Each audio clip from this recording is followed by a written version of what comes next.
Hello, you're very welcome to AFI Weekly here on the Under Centre podcast. Daragh here with you. First of all, hoping to be joined by Alex in a few minutes.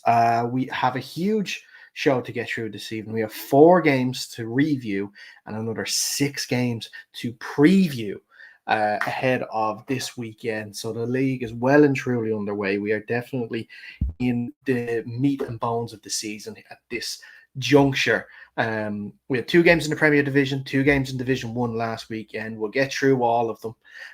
We'll start with the game on Saturday in the Premier Division. That was the Belfast Trojans heading down to Cork to take on the Admirals. The Trojans come away with 13 points to 8 victory. The Admirals were in the lead for a long time. Just as I start speaking about that, I think Alex is here with me now. Alex? Wow, how's it going? Justin, you have me worried. Apologies, You have me apologies. worried. Bedtime It's, troubles. it's okay. Show up that late on Saturday and we'll be fine. Don't worry about that. How are you, bud? All good, man. All good. Yeah, Yeah, looking forward to a good weekend of football. absolutely, absolutely. We just were about to speak about the Premier Division game on Saturday. That was the Trojans against the Admirals. Trojans coming out on top, 13 points to 8.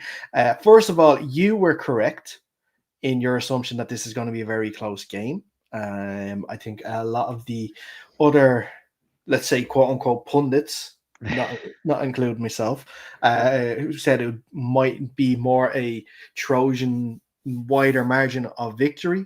The Trojans did win it in the end. They had to fight for it.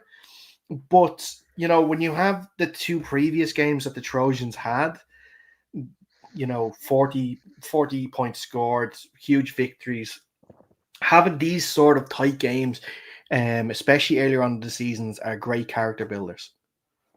Yeah, absolutely. It's one that they had to slog out, but they got there in the end. So ultimately, they won't be too disheartened. I think it kind of went to the script of the way I said. If the Cork could score early, they'd be able to run the clock, do some things to limit the possessions. I think I heard that the Trojans only had maybe 4 drives in the entire first half of the Mm-hmm. game. So like when you've only got 4 drives, you've only got so many opportunities to score. So that led to it being the being a closer game. Cork were able to keep it closer, and their defense played admirably as well. It must be said they've The always Dun had a Dunwich. yes, I didn't even notice that myself. Um, but yeah, like the Admirals' defense has always been solid. So I sort of thought they'd put it up to them already. It is a long trip. I don't know. People have differing opinions on the travel of it all, but I mean, it's what 5 hours on a bus down Mm-hmm. there. It is a slog. You're starting early, so I wasn't surprised to see the result. But look, I think was Belfast will it be if it's the way Cork do it, because I remember running into the lads from the Admirals when they were heading up to Belfast to play the Trojans, that they went to Dublin, stopped in Dublin for an hour, and then went up straight up to Belfast after that. So that could be yeah, that's the same route that the Belfast guys are going to make as well. So yeah, tough, tough. You're talking about what, an hour and a half to get to Dublin, and then another 3 hours to get to Cork after that, and then I'm guessing at least one stop in between. yeah, yeah, definitely. So yeah, look, but look, they got out of there with a win. When you've got to make that trip down to Cork.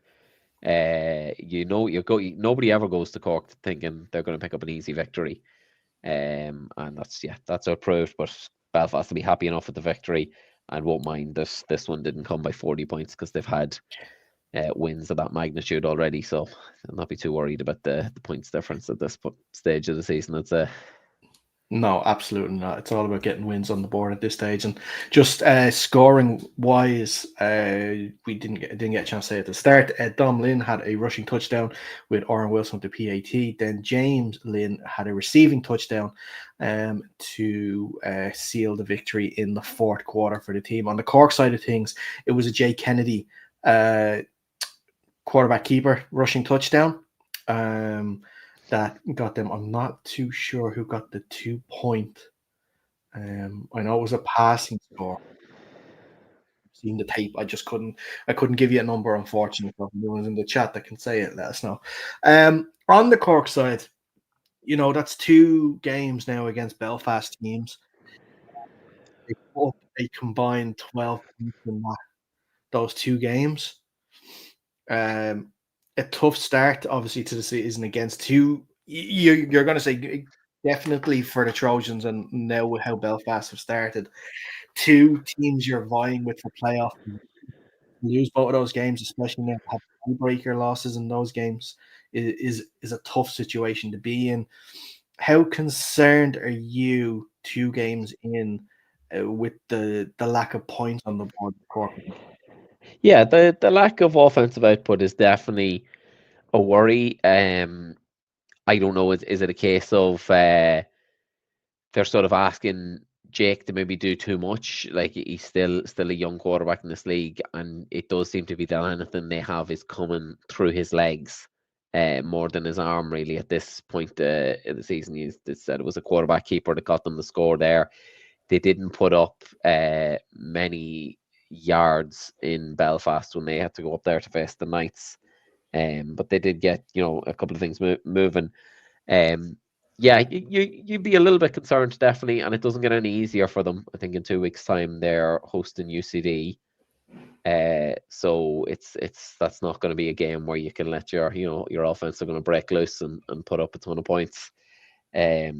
So that is definitely got to be their focus. Their defense seems to be humming well, which you'd expect under Brendan. Brendan Kelleher, the head coach, of course. You'd expect that defense to be solid. But yeah, maybe need to do a bit of tinkering with the offense to sort of remedy the inefficiencies they've had on that side of the ball. Mm-hmm. Yeah. For Before we move on, is there anything else you want to add on the Trojan side or the Cork side? No, I think we covered it pretty well there. I think I think you did a good enough job on that. I'm just asking the questions, Alex. It's all your opinions now on this. Okay. Yeah. So next up for the Admirals, like you mentioned, is that home game against UCD this coming Sunday. So it doesn't get any easier for the lads in Cork. On the Trojan side of things, they actually have their first home game, I believe, next. I'm just trying to get the fixtures up here. Yeah, the Saturday, the 3rd of May, I believe, and it's going to be against the Belfast Knights. So, Belfast Derby on the way. Game to look forward to for sure. If you are up in Belfast on that Saturday, be sure to head down. Bank holiday weekend as well, so good time to have that fixture for sure. Moving on then to, do you want to do the other game on Saturday, or do you want to stay in the Premier Division? Dealer's choice, Daragh. Don't mind too much. Dealer's choice. Just because I have the details here in front of me, we'll stick with the Premier Division. The Dublin Rebels got back to winning ways, beating the South Dublin Panthers 42-12 in a very one-sided victory. For the Rebels, I have their stats here. There was a rushing touchdown for Pete McMahon, Andre Barlafa, and Sam Doran. Sam Doran also threw 3 touchdowns, 2 to Jason. Is it Colathingas? I think that's how you pronounce it. I'm sorry if I got it wrong. And 1 to Jack Cronin. Jack also had 2 PAC kicks. Pete McMahon had 1 2-point conversion, and Sam Doran also had a 2-point conversion. On the Panther side of things, it was a tough day. Despite getting 2 interceptions in the first half, they couldn't turn them into scoring. They had a blocked field goal. Let's see here. Luke Carey had a rushing touchdown, and Lorenzo. I had the name here. Sorry about this. See how prepared I am today. Sorry about this, boys. Lorenzo Bogney also had the receiving touchdown for the Panthers in the third quarter, I believe it was as well. Very nice catch too.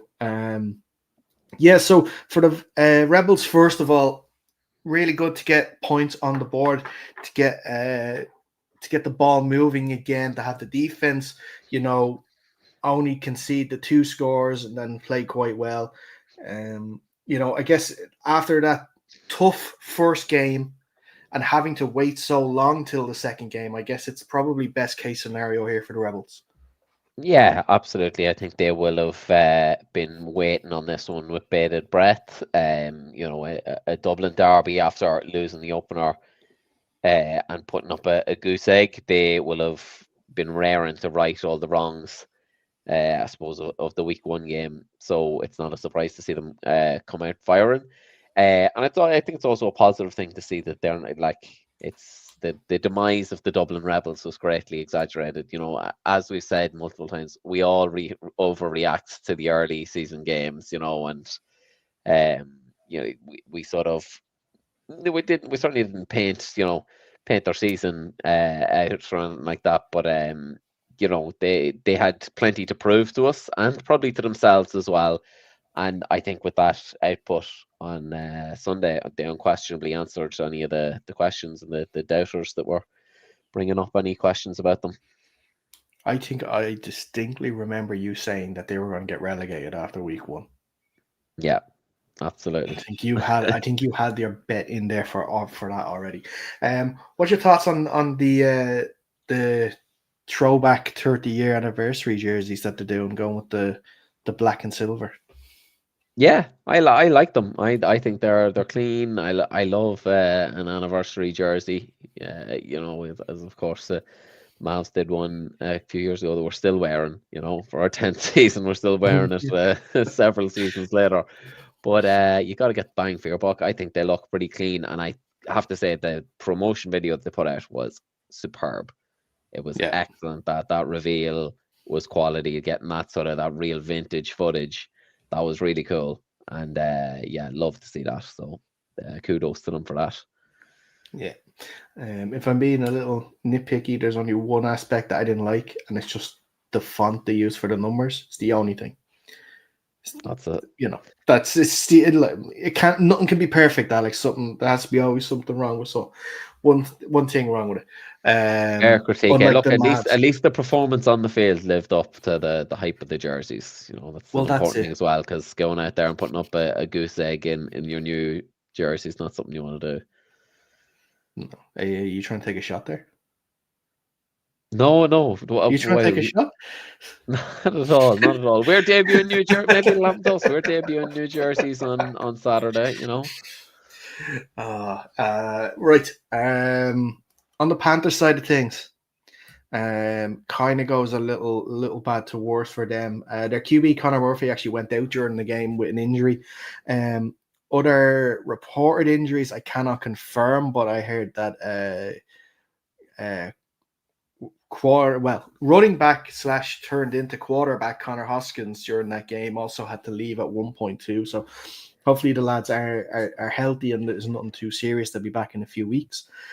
But yeah, it's getting into, if it's not already, Alex, rudderless ship territory here with the club. I don't want to kick teams while they're down, and especially in this country and in the league that we have. We don't want to see teams struggling. We don't want to see teams going under or anything like that, because we need more teams. We don't want to be losing any to grow the league. But it's from looking at it from the outside, it's emergency stations right now, and whoever is at a board level in that club has got to just try and find a head coach, try and find something just to get through this season. Yeah. No, look, I think rudderless ship might be a little bit harsh. They did at least put up 2 scores,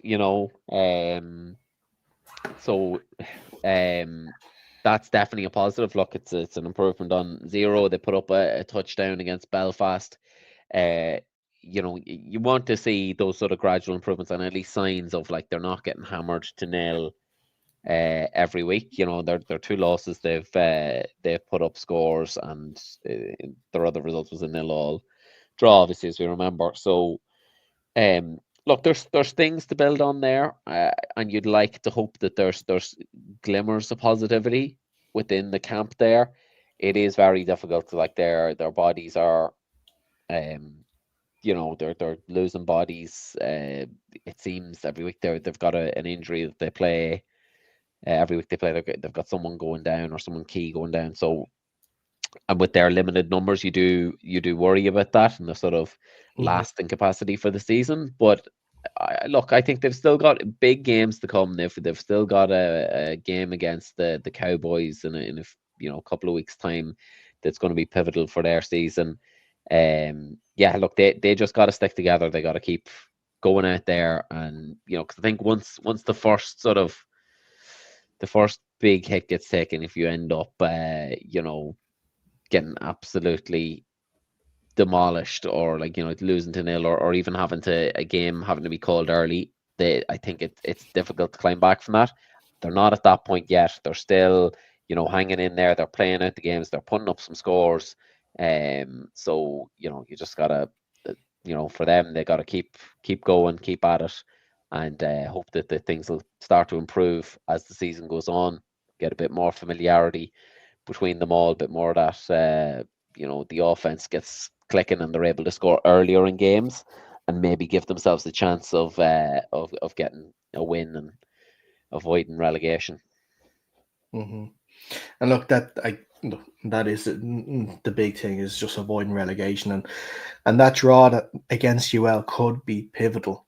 It's like you mentioned, the game against the Cowboys, and now it's going to be the game between the Cowboys and the Vikings is going to be vital as well. In that, like with the Vipers, their doubleheader this year, I believe, is against the Trojans. So they have to go back. They're going to have to go up to Belfast to play them, and they still have to face UCD. Still have to face the Knights. Tough fixtures ahead. Their next game actually is the weekend of the 4th of May, which is at home to the Admirals. So, the Admirals actually could be pointless and below them going into that fixture as well, if they don't beat UCD this coming week. So, it's it. I know. I want to be positive on the Vipers. I do. I don't know. I just think Panthers, there's yeah. just this. Yeah, there's a little. There's just, I don't know. It feels like there's something going on there, and I don't like it. I don't like the vibes, as the kids say. I don't like the vibes that I'm getting right now That's from fair enough. it. But look, listen, I could be exaggerating over nothing. They go out now in a couple of weeks against the Admirals, put on a good performance, win that game, at home, and then we won't have to worry about them. They have a good lot of time now. I think it's 3 weeks until that game, so a good bit of time now just to get into training, get working on some stuff, heal the bodies as well, like, which is going to be so important. Um, and hopefully we can, you know, hopefully we can see something positive. I don't want to be too negative. I'm trying to take a leaf out of your book, Alex. I'm just trying to be very positive when it comes to these sort of things. Hmm. But on the Rebels side, they play this weekend. We'll look ahead to it with their game against the Cowboys in De La Salle. That game's going to be on Saturday, but we'll look ahead to that too. Moving on then to Division 1. We'll go back to Saturday, and it'll be the game between the Kildare Crusaders and the Westmeath Minotaurs. Minotaurs coming out 34 points to 18, in a performance that they'll be very happy with. The Crusaders will feel that 2 early fumbles in the first quarter, which led to scores for the Minotaurs, was a crucial point in the game, even though it was so early. Being behind against a team like the Minotaurs and having to chase the game is really, really tough. Um, on the Minotaur side, like I said, they go 3-0. They're very happy with how obviously they're playing at the moment. All their wide receivers were getting involved. Rafa was getting involved in the running game. The defense caused turnovers. I wanted to give some love back to Mark Hughes again, because he did have an interception and he almost actually ran back for a touchdown on Saturday, but it was called back. I think it was a roughing the passer call or something, so the refs had to overturn it. So the interception did not count. So I'm sorry about that, Mark. On the Crusader side of things, it, 18 points is, good. 3 touchdowns they scored. They didn't get any extra points. They had a missed blocked field goal as well. Should say on the scoring side of things, it was Wello with a rushing touchdown and a passing touchdown, and then it was Nathan Purcell with first of all, he caught it, fumbled it at the 1, rolled into the end zone, and he picked up the fumble in the end zone to have a touchdown. So unfortunately, he's taken a passing touchdown away from Jordan Farrell, but he still scored a touchdown. On the Minotaur side of things, I did mention there that Rafa was on the scoreboard with a rushing touchdown. Also, Sean McCormick, 2. Jack Walsh, Sean Dalton, and Chris Gilbert all had receiving touchdowns as well. And Jay Bruton had 4 out of 5 extra points too. So a 5 touchdown game for them, and they'll be very happy with how their season has started. But Alex, your point of view, I don't know if you had a chance to watch the tape yet or not, but your point of view on the outcome of the game and what you're thinking from both sides. Yeah, I haven't actually had a chance to break it down yet, but as you said, for the Crusaders, those 2 fumbles, like you nailed it there, those 2 fumbles that kind of put you behind the 8 ball. It's difficult to come back against a side like the Minotaurs. If we were looking at another side that doesn't, you're playing another side that doesn't score, put up as big scores, you can come back from that deficit, and certainly the Crusaders would be able to come back from that deficit. We know they're able to put up points, and again, that wasn't an issue for them in this game. But the Minotaurs have also shown that they are very able to put up points. They've put up, they've gone plus 25 points in all 3 of their games so far. They've got a great points difference building there, and they are really able to pass the ball like all over the yard. How many touchdowns do they pass touchdowns do they have? I think they have 5 in against yourselves, and They then had 5. 3 in the 2 previous weeks. It must be something like 11 Yeah, I'll passing go to my touchdowns. trusty stat board that I have There here. you go. So it was 5 against the Rhinos. It was 3 this week, but all their touchdowns in the second game against the Eagles were all rushing touchdowns. Okay. Yeah. But yeah, they're able to score multiple ways. They defensively, on offense, they're doing it all at the minute. So when, as you said, when you give the ball to them easily, they're gonna punch it in. They're well able to convert turnovers into scores for themselves. And the Crusaders, we've kind of spoken about before, they are a team that are liable to turn the ball over because they're so willing to, take shots and force the ball down the field. But it is that kind of live by the sword, die by the sword mantra that they kind of have there in Kildare. Look, they're 2-1. I think they'll be happy enough with how the season has started for them. The Minotaurs are a tough team with that SBC experience. That I think that just saw them through at the end of the day. They'll be pretty happy with how their season's going. The Minotaurs, they've played some good sides so far, playoff sides or definite playoff hopefuls, all of them, and they're 3-0, sitting pretty at the top of the table. So they'll be very pleased with their start of the season. Crusaders won't be too disheartened. They'll pick themselves up and rebuild and be ready to go again. Mm-hmm. Yeah, absolutely. And I think it was not so much this game, but the other game we'll get to in a little bit, which kind of makes, for me, Kildare an even more sort of perplexing side, if you know what I mean. When we talked about it last week, I wasn't really sure where they are. I'm still not really sure where they are after this game.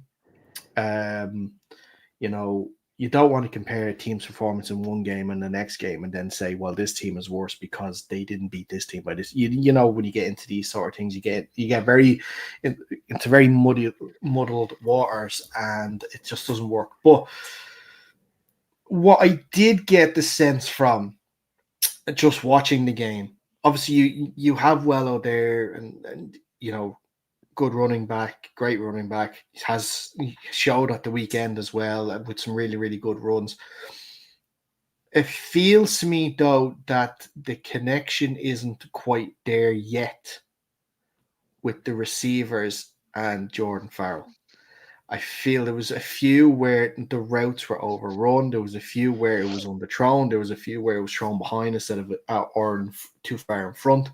Seems though it just hasn't gotten that chemistry. And with the likes of Sydney Pindy gone, who was one of his favorite receivers, he's having to build that up now with the likes of James Ahern, who I think he was telling me it's only his first full season now with the team. He came in halfway through last year. I mentioned Nathan Purcell. There's Ben Costello, who's there last year. He's there this year. I think he's one of the only ones that has been there since that has that previous sort of with Jordan. Who's the other one? Is it TJ Cuthbert Dwayne? I think that's his name. He could have been there before, but it's the first time I'm really seeing his name pop up on stat sheets and stuff like that. So for me, yeah, I just think there's just, and that's going to come as the season obviously progresses, but it's just that chemistry is just not there yet with the wide receivers. Yeah, no, you're totally right. It's brother, of course. Was it Kalen? Used to be a wide receiver there from and had a strong connection with him, obviously. So you've lost probably two of your biggest targets from the previous 2 seasons or so, 2 or 3 seasons. That it's going to take time to build sort of that rapport with other receivers. That's not really a huge surprise.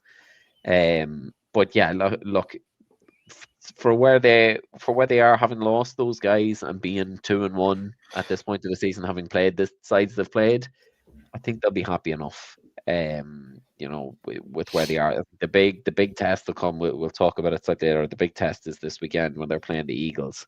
That's probably a side they're vying with for one of those playoff spots, and a win for either side there will be really crucial to where they end up. If they end up in the playoffs or if they end up in the playoffs instead, it's going to be a key one, I think. Yeah. Like you mentioned, both teams actually are back in action this weekend. Like you mentioned, the Kildare Crusaders are heading down to Gorey to take on the Wexford Eagles, and then the Westmeath Minotaurs are heading up north. They're going to be taking on the Causeway Giants on Sunday as well.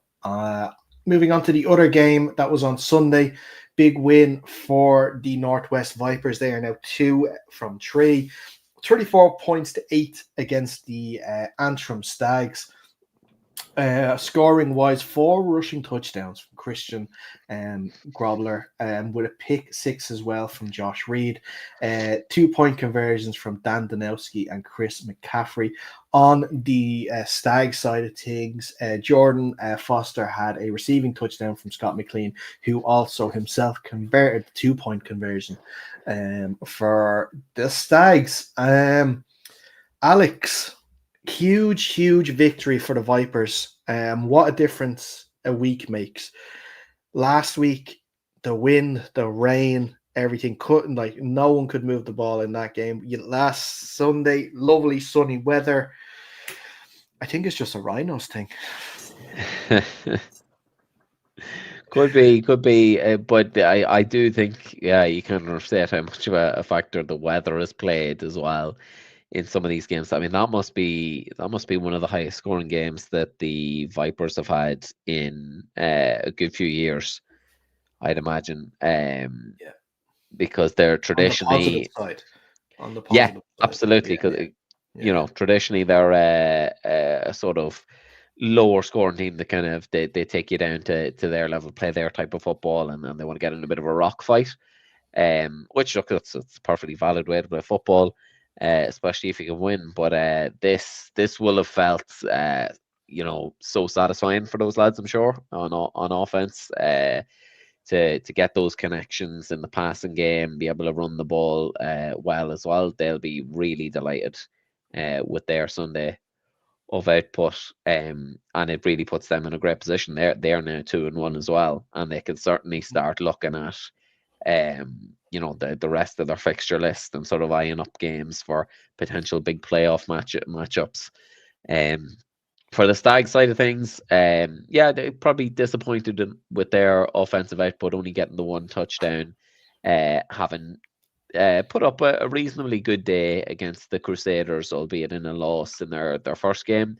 They would have wanted to keep that rolling and try and keep up with the Vipers and at least make it close, if not be able to try and nick one. So they'll be disheartened enough. But as we said, this season's all about building, and on the platform they're on at the minute compared to where the respective teams of the Jets and Razorbacks were last year, I think they can be happy enough with what they've done so far this season. And yeah, look, it'll be on them to keep it going for the rest of the season. But it seems to be a much more positive, much more positive outlook on their chances, I think, for the future than it was for the two teams that came in to eventually form this team. Yeah, absolutely. And look, that's the thing. It takes time for the teams to develop, and we weren't expecting the Stags to be a perennial, powerhouse team in Division 1 straight off the bat. It's going to take time. It is two teams coming together. Yes, these guys have football experience, you could say, but it's not that they're just going to come in and everything's going to go together. There's probably new schemes. There's probably coaches coming from two other sides as well, trying to have a balanced scheme put in place both offensively and defensively, and it's just going to take a bit of time, and it will come together. I'm sure. I'm sure, and I hope that the right people are in charge there, that it's going to make the team grow. And look, and I hope the guys that are there now understand that this can only be this should only be looked at as a temporary thing. That look, we get through this season. A few lads that I've talked to have said like the words that, look, listen, the aim is to play every game, and look, while admirable saying the aim is to play every game, you also want to make sure that you are competing in these games. And I think maybe towards the end of that game, it got a little out of hand. I think maybe a few heads dropped. And that's where the coaching's going to have to come in here, and it's going to have to get these lads back in the right mindset and be ready for their next game, which is going to be next week, because they travel down to Dublin to take on the Rhinos. So that's going to be a tough game. Speaking from experience, only from speaking from my point of view, it's going to be a tough game. But yeah, we'll see how this Saturday goes first. Before we move on, have you got anything else to add before we move on? I think our play of the week came from this game, didn't it? It did. It'll be released tomorrow, but yeah, Tomorrow. it Okay, will be. so there you go. A little bit of a sneak peek. Dara definitely Little didn't want me teaser. to say that. Little teaser. Before we go on, not before we go, before we start previewing the games, let's have a quick look at the latest league tables, will we? Absolutely. Let me just get them here for you. Now, is it working for me? No, it's not. Alex, fill some time while I get this working. You know what? My daughter said I'm actually the show was too boring that I'm on. Is So it? she did actually tell me to dance. Now she's only 3, but she did tell me to do a little dance. So maybe this part I'll just fill with a bit of dance, and I can show her later. Be like, look, see, Daddy does interesting things on the podcast. So that's Brilliant. Perfect filler. That's about, and I just have it here now. Let's see if we got it. Yes, we have it here. There we go. There's the latest Premier League table on ucp.ie. Of course, the website that is brought to you by our sponsors this season. That is Rain Rocks Web Design. They don't make it easy for me to say their name. I'm really sorry for the lads. But they were the lads behind this website, and we're delighted to have them on board. We're delighted with the work that they've done. And as you see at the moment, the Belfast Trojans are leading the way with 3 wins from 3 on 6 points. UCD second. They obviously are going to be playing this weekend, so they'll hope to make it 3 from 3 on 4. The Knights and the Rebels take up the last 2 playoff spots. And then you're looking at the Craigavon Cowboys with their 1 win this year. And then the Knights and the Panthers, of course, in 6th and 7th because of their drawn game. And unfortunately at the moment, the Admirals Admirals, I should say, are in 8th spot with 2 losses from 2 games. We'll go to Division 1 and have a quick look here. Top of the table, the Westmeath Minotaurs, 3 wins from 3. Perfect start to the season for them in life, back in Division 1. The Northwest Vipers propping up 2nd spot here with 2 wins from their 3 games. The Kildare Crusaders slightly behind them, also 2 wins and a loss on their record too. A certain Mavs team are currently taking up the last playoff position in 4th with the 1 win just from 1 game played. I think you're the only team in the country that's only played 1 game so far. I think we played 4 games in May, so yeah. Plenty of we'll make opportunity it to up. go and see. Yeah. We'll make it up for sure. The Rhinos are in 5th at the moment, 1 win and 1 loss. And then the next 3, the Giants, Stags, and the Eagles, are yet to register a win this season. Again, I should mention this season, we are delighted to be sponsored by Brain Rocks Web Design. Go to for all your web design needs. They are the ones that got UCP.ie off the ground, and we're really extremely thankful for their help. And we are delighted that we're able to bring you this league table. It also has fixtures, results, everything that you need on the website. So head to UCP.ie for all the AFI needs that you will need. I said need twice because I obviously am an idiot. Moving on to this weekend's games, we will start in the Premier Division. We'll go through all the Premier Division games first. Starting on Saturday, the Dublin Rebels, fresh off their win against the South Dublin Panthers, are facing the Craigavon Cowboys, who make the trip down south following their loss against the Trojans last week.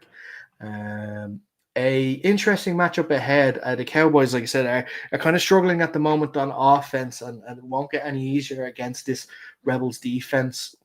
The Rebels, obviously, after scoring 42 points this past weekend, will look to continue the scoring this Saturday, and will hope to, of course, also try and cement those playoff spots too. Alex, what are your thoughts ahead of this game? Myself, personally, I'm thinking there's only 1 winner in this, but help me make a case for the Cowboys.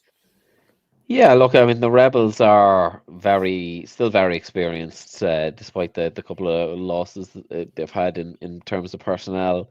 So yeah, we did expect that sort of bounce back, and now I suppose the onus is on them to see can they keep the train rolling, or prove that it wasn't just a 1 week bounce back, a dead cat bounce, so to speak.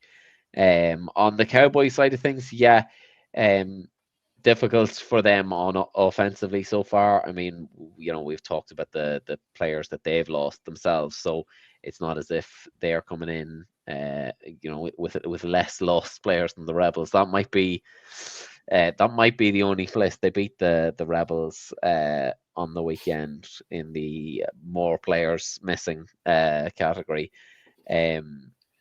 But look, it's a weird flex to have for sure, isn't it? Yeah, definitely not the sort of W you want to be taking home. Look, as we've said many times, on any given Sunday or Saturday in this league, as it happens often this year, anyone can beat anyone. I think the Cowboys will need some more from their rushing game. Their rushing game has been non-existent really, even in that win against UL, bar Owen Hughes taking a few QB sneaks or QB runs for a couple of yards. They didn't have much going. I think they only had something like 9 yards against the Trojans. So that's something that they really have to unlock, because without that, it's very difficult to make anything happen in your passing game. They've sort of been hammering Neil Maxwell with targets as well. He got 12 targets against the Trojans. So when you are that one-dimensional, it just becomes easy for a defense like the Rebels, who are an experienced and really good defense. It becomes easy for them to sort of key in on that one target, shut them down, and then it makes it next to impossible to get anything else going if they're shutting the one thing that you've sort of had working for you this year. So yeah, can they open up the run game, and if they can, that will allow them to do a lot more on the pitch. Hmm. On the Rebel side of things, I guess it's continue where you left off. The offense played very well. Santor looked a lot more comfortable at QB as well. Despite a few early hiccups with a few early turnovers, he calmed down and was a threat in the running game as well as the passing game. Yeah, their running game seemed to be great on Sunday gone there. So like they've got some good backs there. Pete McMahon and Andre Barlafa. They're great at running the football. And again, as I literally have just said, their running game allows them to be so active in the passing game, opens up a lot more things for them to do there. And another thing to point as well is that the Rebels special teams is really on point. It's up there, one of the best units in the country. I know they take a lot of pride in their special teams work, so they get a lot of return yardage and set themselves up in great field position. So I hope Scott Buchanan has his boys on special teams ready to go, because I know it'll be a real duel between him and Andre Barlafa, who's the special teams coordinator of the Rebels. That'll be an interesting battle and could determine the result as well. Mm-hmm. Well, prediction then for this, Alex, who are you going for? I think the Rebels will win this one. Yeah.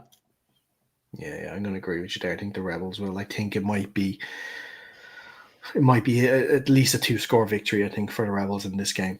For that. Moving on then to the game in Cork on Sunday. That is the Cork Admirals taking on UCD. UCD have had, I should say, a couple of weeks off, and they make the trip down to Cork. Cork need wins because the more losses that they take, and that does playoffs look further and further away.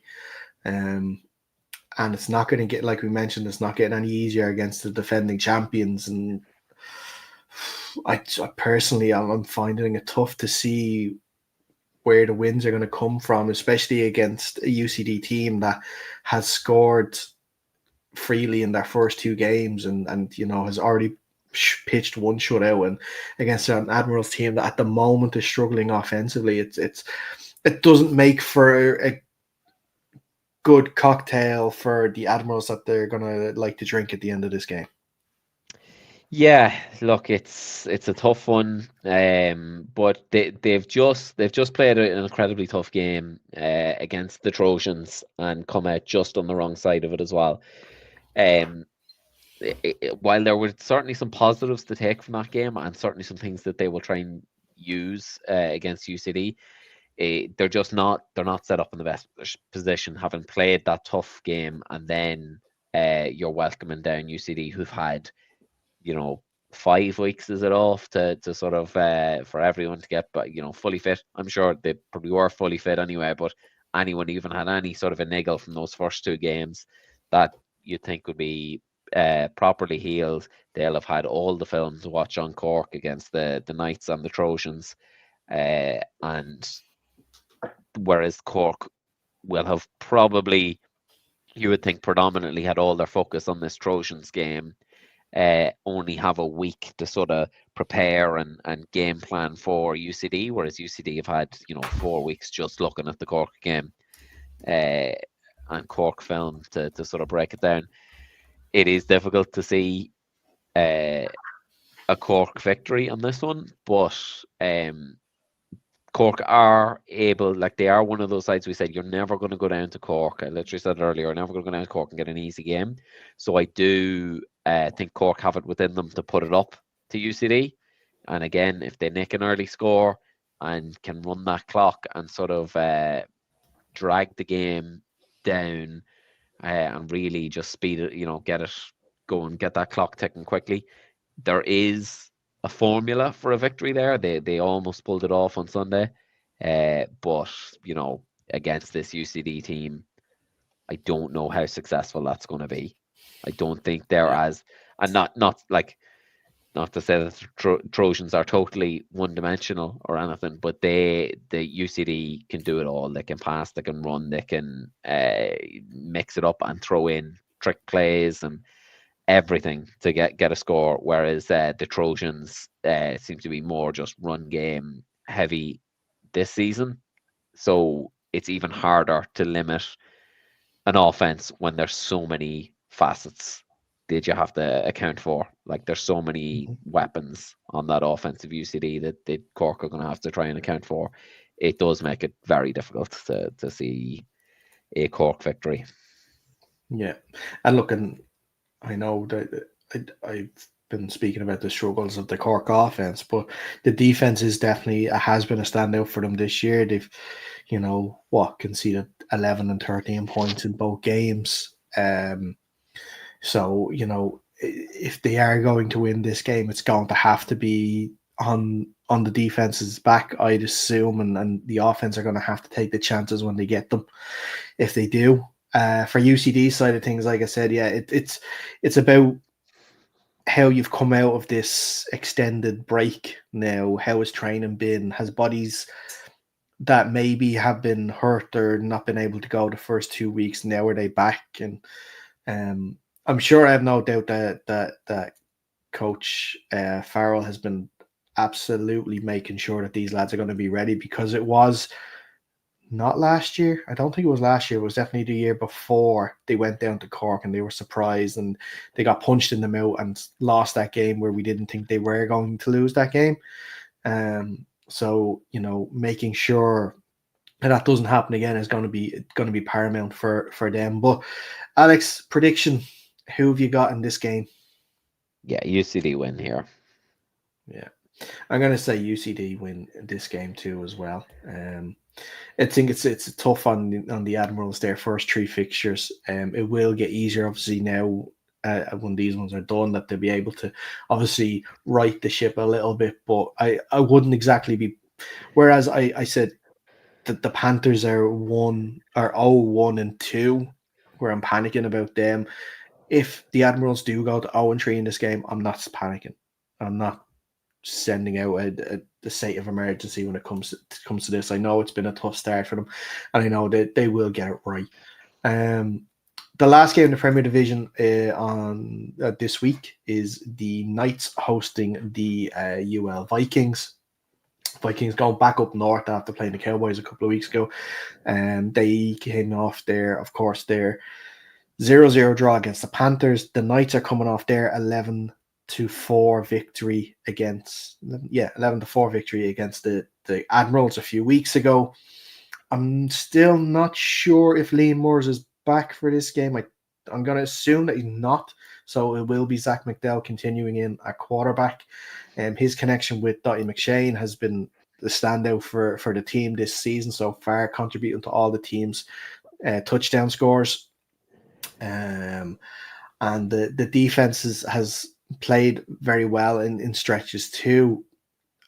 I can only see one victor in this game, especially with the Vikings and their struggles at the moment to score. They have had 2 games and they haven't scored yet, which is not a good look, especially when you're going up against a playoff hopeful team like the Knights. But Alex, I don't know if you have any way of convincing me for UL's chances this week.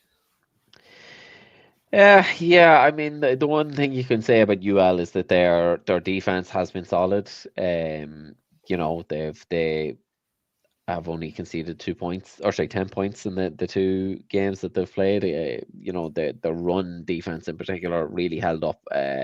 I sort of thought that it would be a much stiffer test against the Panthers than in the run game wise than it was against the Cowboys, with the running backs that they have there in South Dublin, but they were able to put it up to them and shut that down. So I do certainly think that UL have some good strengths on defense.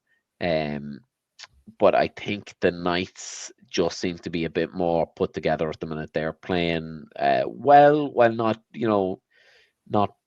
sort of digging up any trees with their sort of offensive firepower, but they scored 20 against UCD. They only got the 1 touchdown against the Cork Admirals, but still were able to string some passes together, get some nice drives, and a key and very important thing that the Knights have, that even if they do get dragged into a sort of rock fight by UL, the thing that they have that the Panthers don't have is a excellent kicking game. So even if they do end up getting bogged down and unable to punch the ball in, they can convert kicks from 30, 40 yards with regularity. So I don't foresee a way that even if UL are able to really bog the Knights down like they were the Panthers, I still think the Knights kicking game will allow them to at least score double digits. And I can't see UL putting up multiple scores in against Mhm. something that they haven't put up a score at all so far. So look, offensively for the UL, you just got to say that is your goal, is to put up a score. Don't look at the scoreboard and think, right, we need to get a touchdown, an onside kick. Just try and put up a score here to no matter what point the game is, getting on that score sheet's going to be huge.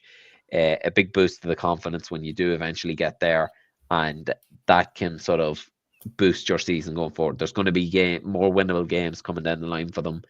They're going to play against they're going to host the Cowboys and get a chance to get revenge for that loss. I think now is the time where you sort of put these minutes in as valuable reps, see, get some cohesion on the offense, and keep doing what they've been doing defensively, and see can they turn it around before the season runs out. Mhm. Predictions for the games. I assume we're both going for a Knights victory then. Yeah. Okay, Knights victory. On to Division 1. I know we are a little short on time, so we'll try and get through these games with as much detail as we can. Starting off with the Mammoth Daragh versus Alex game on Saturday between the Rhinos and the Mavs. Repeat, obviously, of the semi-final last year where the Rhinos narrowly won. Of course, the Mavs won the week before as well. So it's been a fixture that I think before the game at semi-final, I think the Rhinos hadn't won before. Am I correct? But in the recent Or history, in the post-COVID yeah, history, certainly they had always been close ones, but I think we had yeah, always just about edged them in yeah. They'd recent always times, been one certainly. score, and I think that obviously changed with the league fixture when you just Yes, put a score on us, and then it went back to the norm with being only one score in between when in the semi-final. yes. I'm sure it's still going to be a tight game this week as well. The Rhinos coming off their victory up in the Vale Centre against the Vipers. Obviously, the Mavericks had a very, very impressive win against the Eagles in week one in was it Newtown, Hamilton, yep, Newtown, Hamilton. Um, yep. so yeah, this is the toughest one to talk about because we're both very wary about what we can and can't say under penalty of death from our own respective head coaches. But nonetheless, it's always great going up against you guys. It's always great because there's a good plethora of former Pirates there too, which it's always great to see them guys too. I believe there's a few more now than last year too, which is going to be great to see as well. Yeah. But yeah, I guess like from the Mavericks point of view, obviously you guys want to get some sort of revenge from the semi-final. From the Rhinos point of view, we obviously have to make sure we continue winning so we can look to get one of those top two spots and get a home playoff if we can. Well, obviously making the playoffs and then looking at hopefully getting a home playoff too. So even though it's early in the season, our third game, your second game, still could have huge ramifications when it comes to seeding at the end of the year. Yeah, yeah, it's a really interesting one. Look, I mean, you've got your starting QB back and your starting centre back, of course, for this game, don't you? Right? Yep, you don't have to look at my ugly mug snapping the ball anymore. I'm delighted with that. There we go.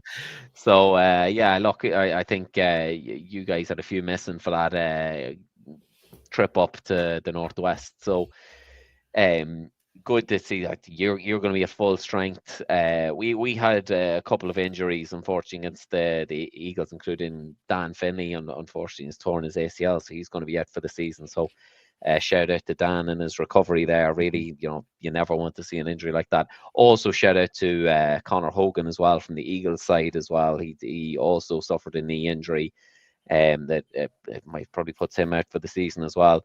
Really unfortunate to see, especially in the first game of the season.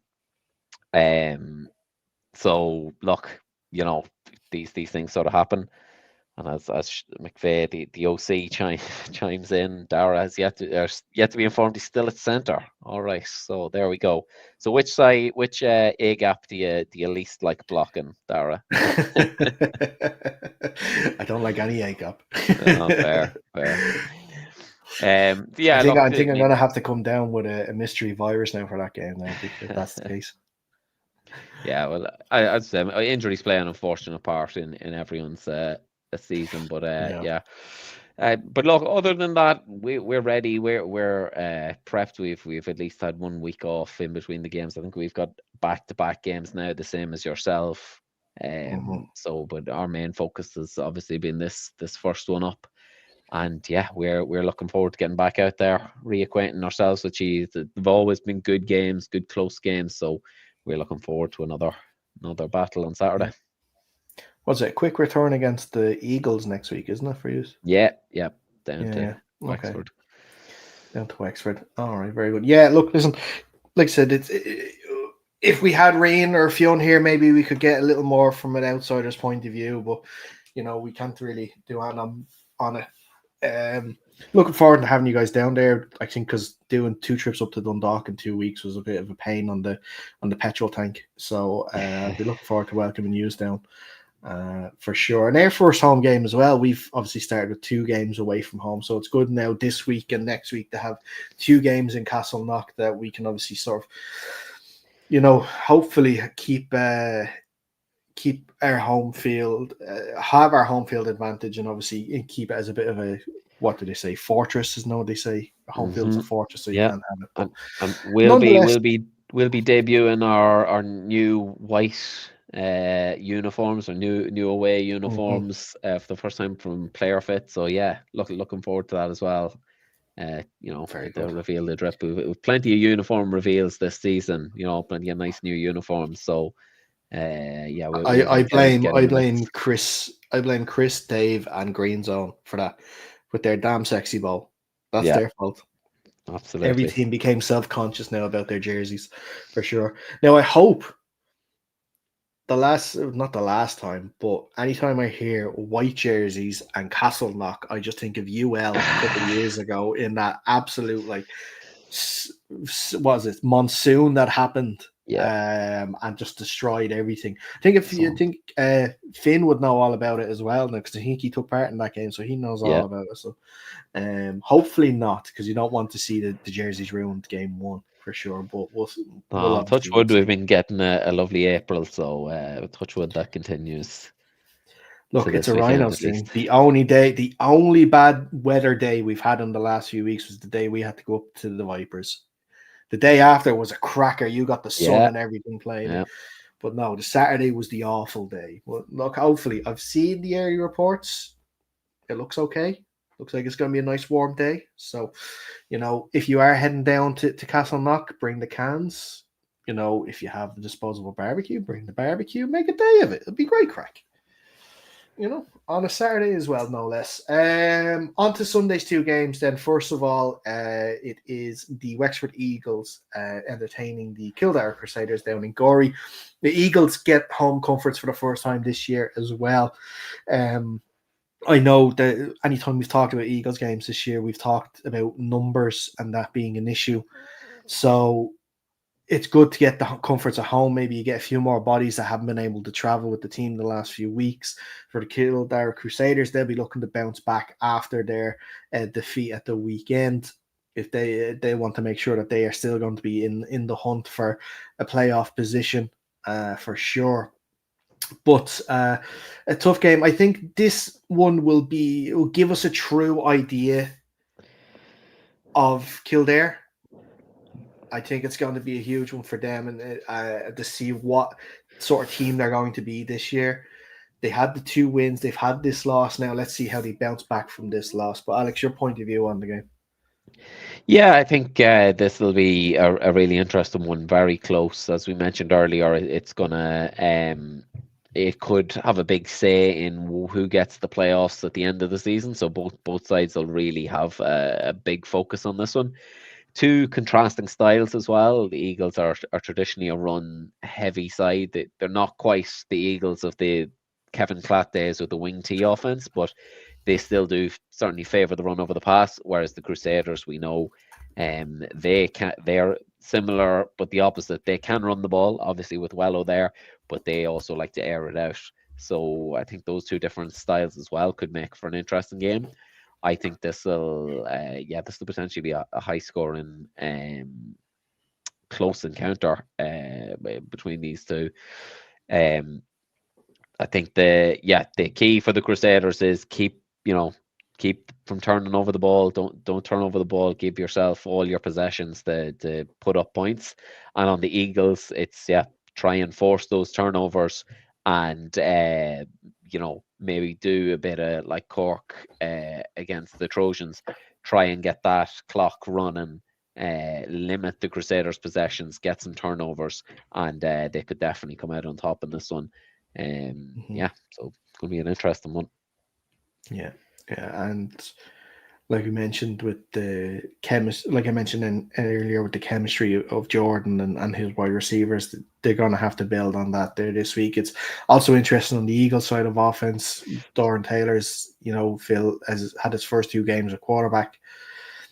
Has probably done more damage with his legs than he has with his arm. So he'll look at to maybe progress that this year, especially with a receiver like Luke Fitzpatrick. There, he'll want to make sure he can try and get him the ball that he can do some damage on this Crusaders defense. But Alex, your prediction for this game? Oh, this is a tough one. Mm-hmm. I am gonna say that the Eagles' home advantage shades this one by a touchdown, field goal, something marginal anyway. Yeah, I think so. I think it's going to be. It depends. With the Eagles' numbers, if they start to have a few too many lads playing Ironman football, with the Crusaders' ability to beat you over the top, I think that could be tough, and especially with Wello as well. If you're playing both sides and you're having to tackle Wello for most of the game, it's going to be tough. Um, yeah, tough one. Yeah, I can't see the Eagles going 0-3 because I think that's going to be tough for them now to make playoffs. Hmm. I'm going to go with the Eagles to shade it. Maybe there's only going to be a score, probably like you mentioned, a field goal in it or something like that. Um, but yeah, I think the Eagles to just shade it, and it will all depend on who's there on the day and who's feeling more up to it. It's a toss of the coin, a flip of the coin. You could ask me again tomorrow, and I'm going to say Crusaders. It's a tough one to pick. The Yeah, last one of the weekend, easily a pick 'em in the betting yeah, odds. yeah. I don't care what money line I'm getting on this. I'm steering away from it because there's no Yeah, team I like more on it. The last game of the weekend, because we got to wrap up soon. Because Alex, I'm not seeing your face anymore at this stage almost because it's getting so dark. The Giants are welcoming the Minotaurs to Lime Park. The Giants are 0-2, and with a tough start to the season with two tough defeats against the Vipers and then against the Crusaders. The Minotaurs, of course, 3-0 coming off that win in Kildare against the Crusaders last weekend. I personally am finding it tough to see the Giants winning this game. yeah. I think the Minotaurs offense is just too strong at the moment for them. I think that it's just too much of an ask at this stage of the season for the Giants to ask them to go and beat the Minotaurs. Yeah, I look. They've had 2 weeks to sort of work on their offensive output now since they played the Crusaders. Um, it's probably been the weak part of their game so far. They need to get some more scores on the game, and that is going to be tough against this Minotaurs side. We've seen they've got a fairly stout defense. Now they can be scored again, or against the Eagles. They managed to put up 20 against them, so it's not like they're impervious. So from a Giant side, it really is getting that offense clicking. We know through Tony McCluskey and Jig McCoy that can run the ball. Need to see some development in the passing game there if they're to stand any hope, really. Mm-hmm. Yeah, I agree. And look, there's just if it is the case that they don't win this game, it's not the end of the world like that. I'm not sending out an emergency call, like I said with the Admirals earlier on, that if they lose this game, they've had to, like, yes, you can be disappointed in what happened with the Vipers, but seeing how the Vipers have played this year, maybe not so much. The game against Kildare, they put up a mammoth effort against them with really, really low numbers. This game, yeah, like you said, it's about getting the offense rolling a bit more, get some more yards, get some scores. Defense, just try and limit the Minotaurs as much as you can. There's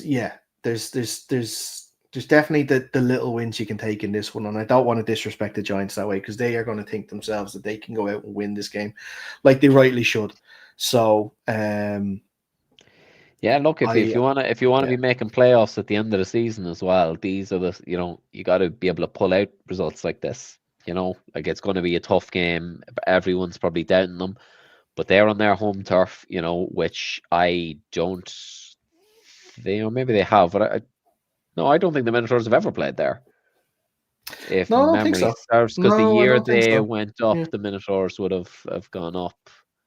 Yeah. To the Premier season. And Yeah, so the the Minotaurs never Giants have played there. changed home grounds as well over the years too, so they would have played at the back of Yeah, the football stadium. so that's it. Yeah. They've never played up there in Armagh. They've never had the pleasure of 300 sheep It's watching you on. Yeah, it's an experience, lads. It's an experience. Yeah, so look, it's certainly not beyond the realms of possibility that the Giants pull this one out, and that's sort of the way as you said, that's the mindset they're going to be going into this game with. That we can pull a surprise here, and get an unlikely victory. It'd be a really good shake up to the season, wouldn't it? Just something that'll just shake up Division 1 a little bit too.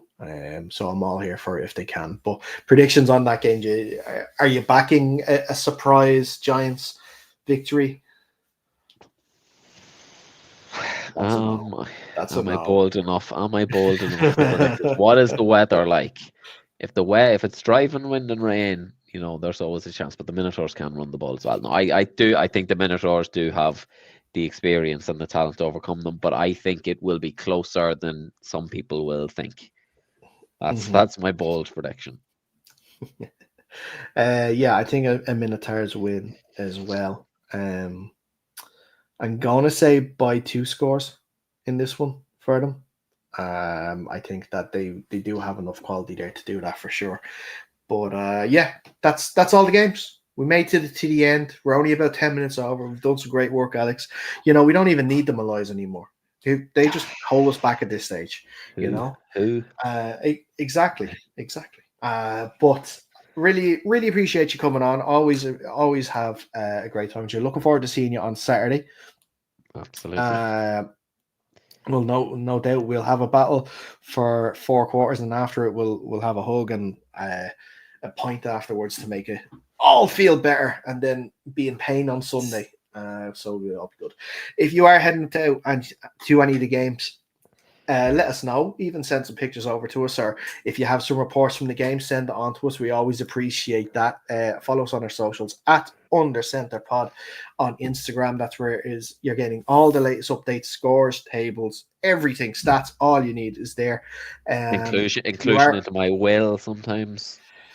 Exactly. If you give us score predictions in areas that we can't get scores from, you get automatically inserted to Alex Will. Now, you don't get anything, but it's still nice to be involved.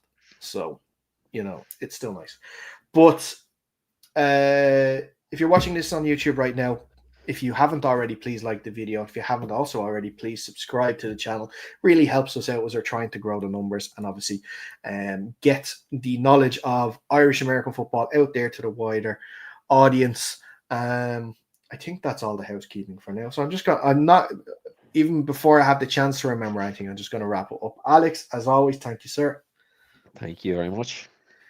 And until next week, enjoy the football and we'll see you soon. Peace.